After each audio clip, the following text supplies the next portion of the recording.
khotama ala kulubihi, tondone ati ditutup Allah, mesti aku ngomong ini mangkel. Nemen kalau ngomong ini nemen. Di mata Allah, walaupun jenengan kali kula nu ahli ibadah, ahli maca Quran, ahli maca kitab, ahli wirid, semalam Pak, subhanallah, alhamdulillah, iku sampai subuh. Ahli iktikaf di masjid, tapi hatinya dipenuhi oleh makhluk. Inilah yang dimaksud makalah ini, hati yang menghadap terhadap selain sejatine Allah. Faqad dhalla, sebetulnya dia tersesat.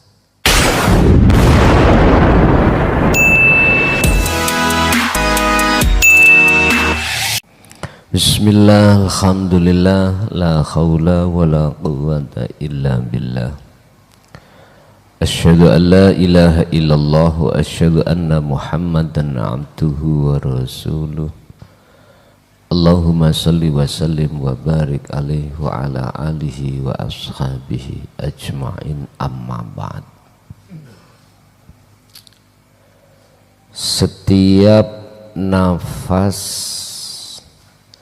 yang menghembus keluar dan masuk di dalam diri setiap manusia, di situ ada dua nilai. Satu, ada nafas yang digunakan menjadi takdir, yang takdir itu menghadap terhadap nafsu. Nafas yang bagaimana ini? Yang kedua, ada satu nafas yang keluar dan masuknya itu menjadi takdir, yang takdir itu menghadap Tuhannya. Inilah Pak yang dimaksud Allah wa ma umiru illa liya'budullaha. Sesungguhnya tidak diperintahkan bagi kamu sekalian kecuali hanya menyembah Allah.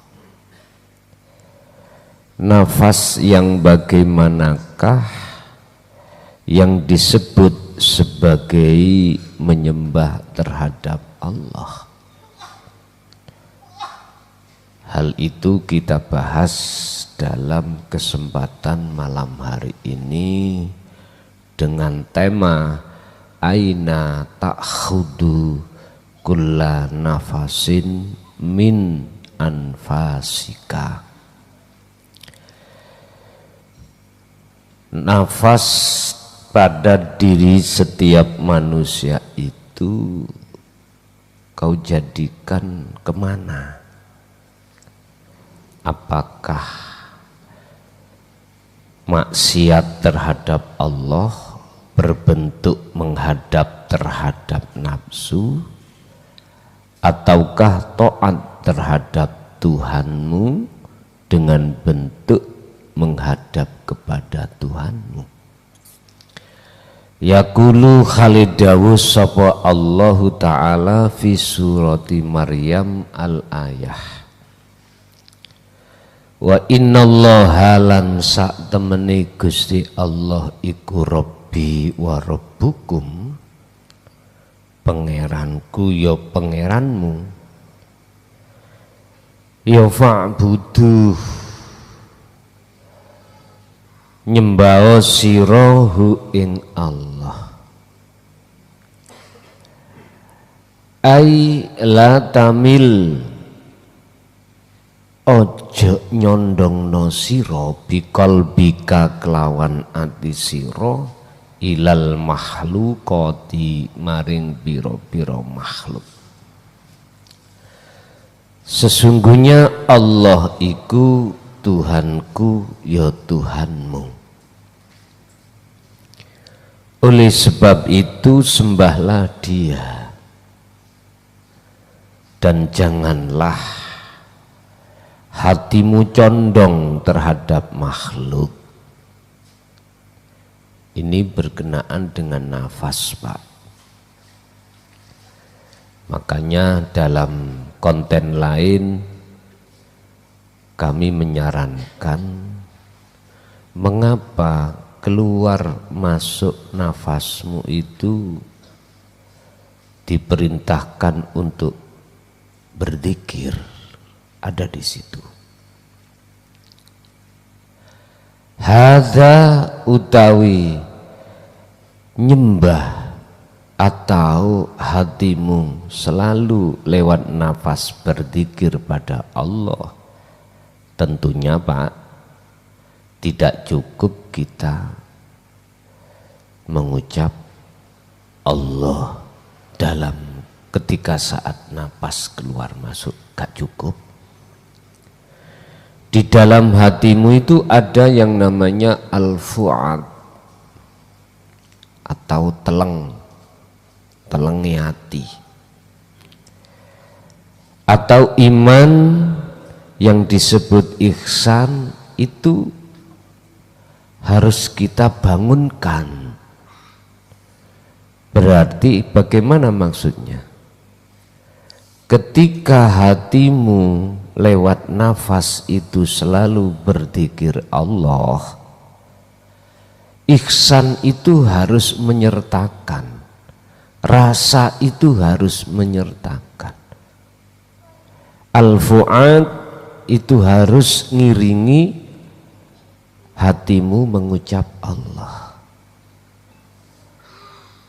Caranya bagaimana?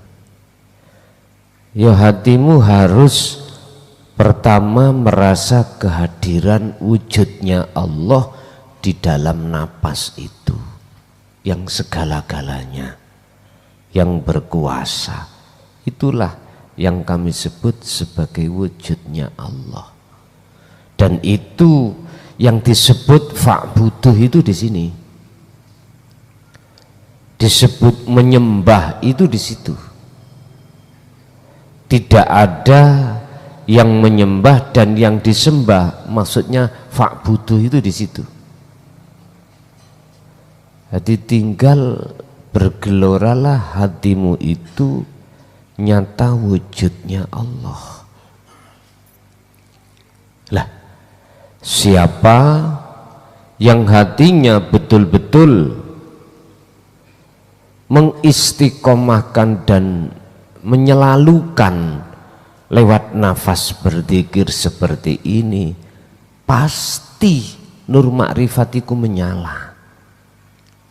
Sebetulnya sederhana, kita liqo pada Allah, ketemu Allah itu sederhana, enggak pakai waktu lama. Kuncinya ya di situ tadi. Hadza utawi iki iku menyembah atau melakukan apa yang di depan kami sampaikan, iku sirotun, ya iki dalan mustaqimun kang jejeg. Ai hadat tariqus sahihu, ya iki thariqah sing bener. Dikatakan thariqah yang betul adalah bisa menyambungkan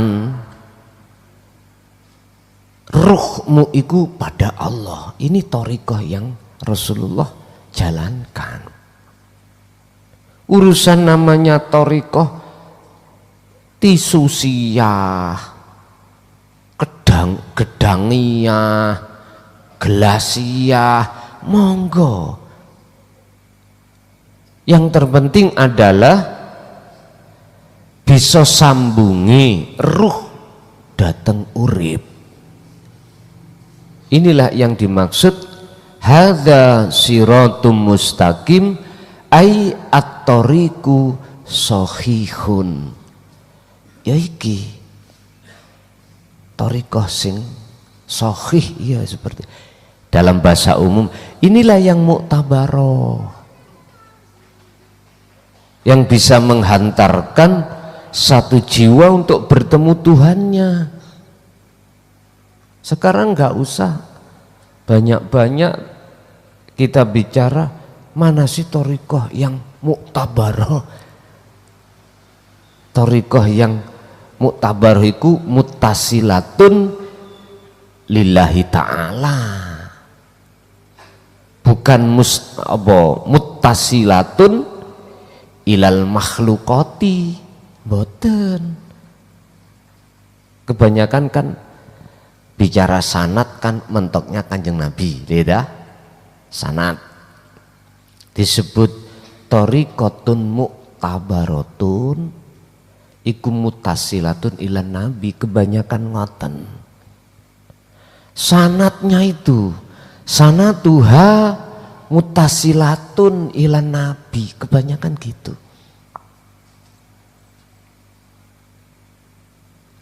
Terus kebanyakan kalau kepada makhluk kita nggak terasa terjebak di dunia karomah. Ini sebetulnya apa yang dikatakan Rasulullah dalam satu hadis, sallu kama ra'aitumuni usolli. Salat ikut thariqah.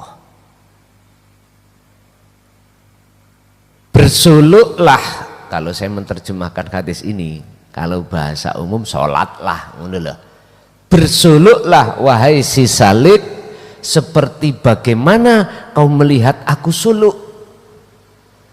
Suluknya Kanjeng Nabi piye? Ya mesti wusul. Makanya perlu kami sampaikan kunci di dalam si salik ketika suluk, urusan jalan thariqah Anda terserah apapun. Yang disebut sebagai thariqatun shahihatun iku mana? Thariqah jalan yang bener iku sing piye? Ya sendiri Rasulullah. Sing persis carane Rasulullah. Karena apa? Mutasilatunnya itu tali sambungan itu langsung nang Allah. Lah, oleh karena kita menghadapi masyarakat umum, akhirnya saya bicara tentang sanad. Sanate dari A, B, C, D sampai Z, betulkah prakteknya seperti itu? Jangan-jangan itu hanya kita buat sebagai dalil aja, pedoman aja, sementara praktek laku kita ketika suluk di dalam thariqah 1, 2, 3 dan seterusnya itu nggak nyambung-nyambung nang Gusti Allah. Ini kita harus curiga terhadap nafsu kita. Mengapa? Ndak wusul-wusul itu mengapa? Jadi kami buka kuncinya di depan tadi itu. Nggak pakai lama. Sing sak jam, 2 jam, ora. Mungkin yang pakai lama itu hati sampean niku sing angen-angen bagaimana dunia kasaf iku yang membuat Anda ketipu. Padahal itu disebut fatamurgana atau magrurun. Jangan. Sebab mohon maaf, selagi di dalam hatimu ketika suluk itu masih merasa dirimu yang suluk, sampai uleg-uleg cukul itu ora iso. Paling mentok sampai dikelihatkan dirimu keluar roh ini naik ke sab langit 1, 2 dan seterusnya dan ketemu para genderuwo itu paling mentok ngoten. Akhirnya ditawanilah jenengan menjadi orang ahli kasaf, bisa menerawang, mohon maaf ya, isi hati ini orang karepe apa. Bahkan tidak cukup di situ, bisa melihat wong iki katoki rupane apa. Iki sing bahaya no tambahan, hati-hati. Yes. Saya beranikan katakan ini dengan dasar surah Maryam ayat 36 ya, karena memang ada bukti, ada. Mana yang disebut siratum mustaqim? Ya sampean oncei hadza itu kembalinya kemana? Fa'buduh, madepi ruh menyang urip lho, wis iku lho niki Pak Bu. Wis kula niki cara diwastani kakean cocot wis babana lah. Iki bentuk kasih sayangi Allah terhadap kita. Hal ini sudah berulang kali disampaikan oleh Allah, akan tetapi lakinna katsiran minal qulubil basyariyati, akan tetapi akeh-akeh atine biro-biro atine menungso iku la tazalu, gak leren-leren, ora henti-hentinya iku mailatan condong apa kol buhum atine apa kol buha atine basyariyah menyang sapa ilal makhluqat, madhepi nang makhluk.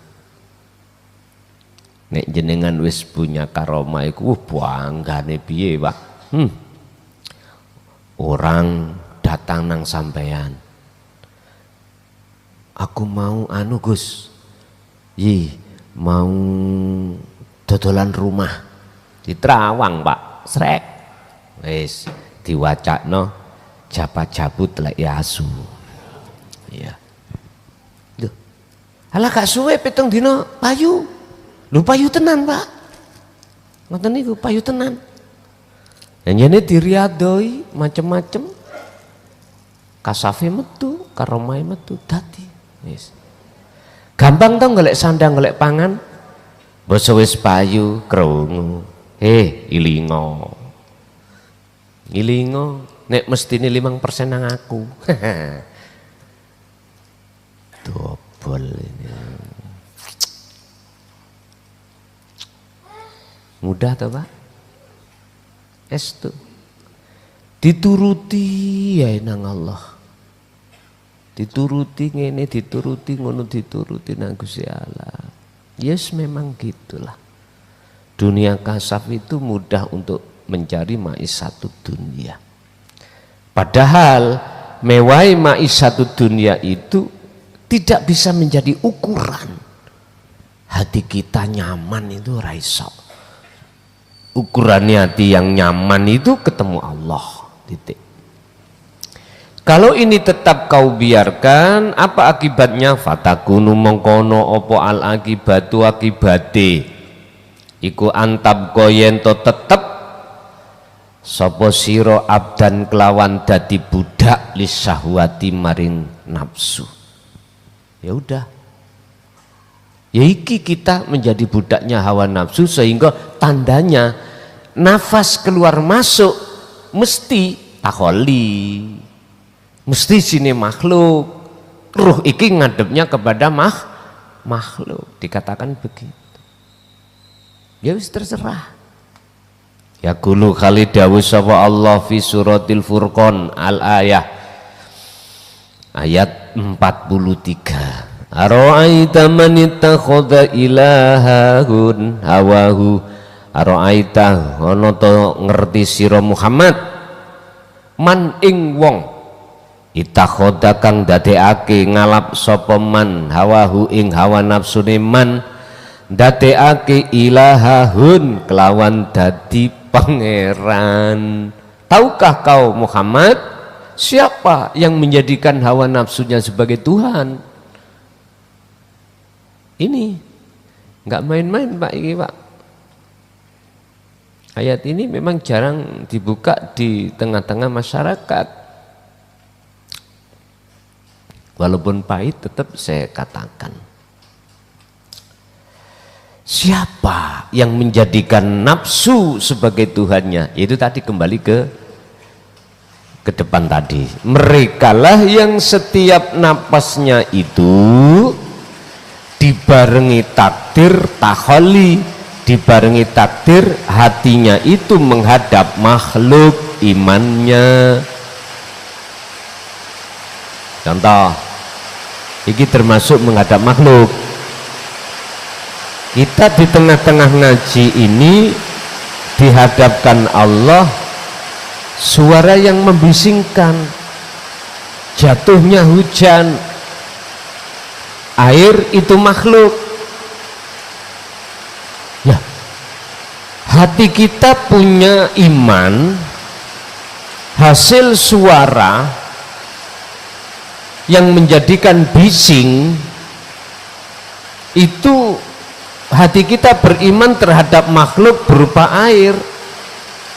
Nah, inilah orang-orang yang menjadikan nafsu itu sebagai Tuhan. Ini di luar kita. Terus di dalam diri kita sama. Apa? Yes, ketika kita itu melakukan apapun, terus dalam hati itu condong hati kita itu beriman bahwasanya kita makhluk inilah yang bisa melakukan, yang memiliki perilaku adalah makhluk ini. Loh, inilah yang kumaksud, berarti ruh ini condong menghadapnya terhadap makhluk. Bon. Fa'anta mongko khali utawi sira Muhammad iku takunu ana apa sapa sira alaihi ngatasi man iku wakilan dadi pelindunge. Apakah pantas Muhammad kamu menjadi pelindungnya mereka? Artinya apa, Pak? Jenengan yang sudah mengerti yang disebut sebagai fa'buduh tadi, apakah jenengan akan membiarkan keluarga Anda itu terus menerus menyembah nafsu?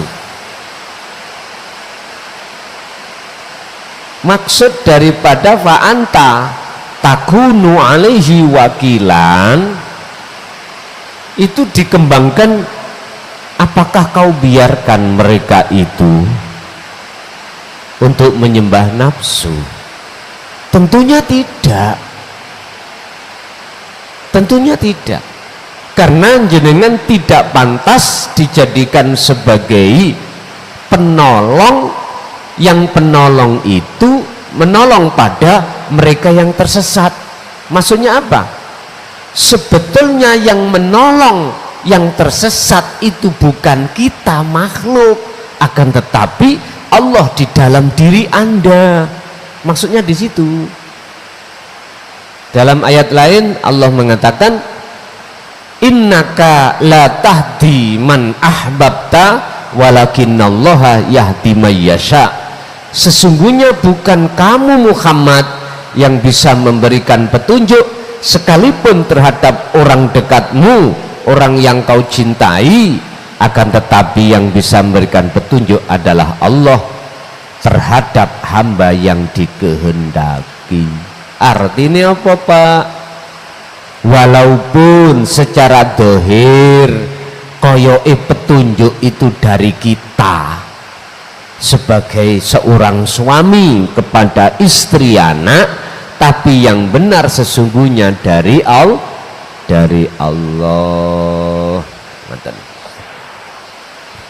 Yaqulu juga dawuh sapa Allah fi suratil Jathiyah ayat 23. Afra'aita man ana ta weruh ngerti sira Muhammad man ing wong ittakhadha ilahahun hawahu. Apakah kau mengerti Muhammad bahwasanya orang-orang yang menjadikan nafsu sebagai Tuhannya, wa adallu lan ngejarake sesat hu ing man sapa Allahu Gusti Allah ala ilmin ing atase ilmune.